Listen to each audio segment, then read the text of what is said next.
Nosotros podemos elogiar al mariscal Solano López, pero el mariscal Solano López no hubiera pasado a la historia paraguaya en América Latina como el héroe que es si él no hubiera tenido un pueblo que dejó estupefactos a los enemigos por el valor que desplegó durante los años de la Guerra del Paraguay. Hace muchos años, en la época que yo investigaba sobre lo que después fue mi libro sobre la Guerra del Paraguay, descubrí en el Museo Mitre, acá en la calle San Martín, un documento firmado por el Duque de Caxias. El Duque de Caxias era el jefe del ejército brasilero de la Triple Alianza. El Duque de Caxias le dirige una carta al emperador diciendo de que él estaba asombrado por la combatividad del soldado paraguayo. Y él creía que Solano López debía tener alguna suerte de brujería metida en la cabeza del soldado paraguayo para movilizarlo. Ya vamos a hablar después, enseguida, de cuál fue esa brujería, ¿no? Lo que pasa es que tanto los ejércitos argentinos como los ejércitos... En realidad la Argentina no existía todavía como entidad política, ¿no? Los ejércitos de Buenos Aires, como los ejércitos brasileros, inclusive el ejército uruguayo que dirigió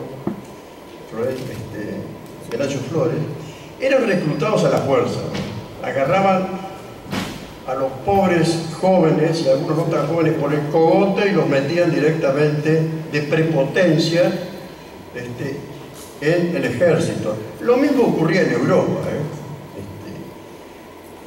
pero ocurre que en el Paraguay, cuando el pueblo fue convocado para luchar en esa guerra, no fue necesario agarrar a nadie por el cogote y meterlo por la fuerza en el ejército. ¿Por qué? ¿Dónde estuvo la brujería? Ahí nos tenemos que remontar a un personaje extraordinario llamado Gaspar Rodríguez de Francia.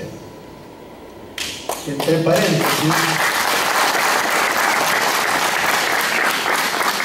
paréntesis les voy a pasar un aviso.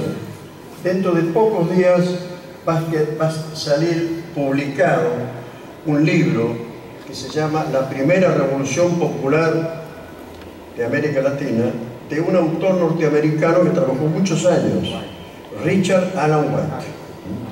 Dentro de pocos días el libro va a estar en la calle.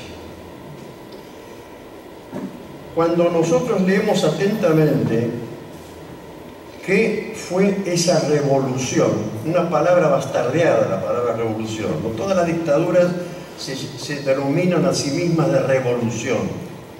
A veces ciertos cambios no demasiado trascendentes también se hacen llamar revolución.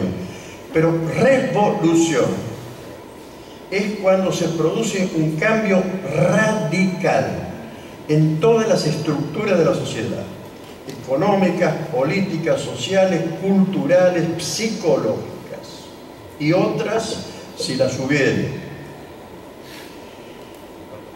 Es curioso que Francia, desafiando un poco los paradigmas de la revolución. Esos paradigmas son fundamentalmente la Revolución Francesa y la Revolución Rusa,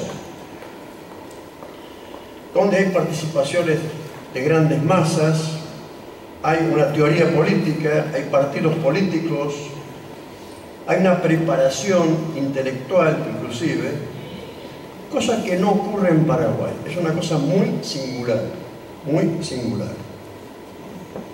Pero evidentemente la confluencia en Paraguay entre la voluntad política y el talento de ese abogado recibido en la Universidad de Córdoba, que era Francia, y el deseo del pueblo paraguayo de encontrar la tierra sin mal dentro de su propio territorio, va a generar un proceso revolucionario único en lo que fue el antiguo Imperio Español.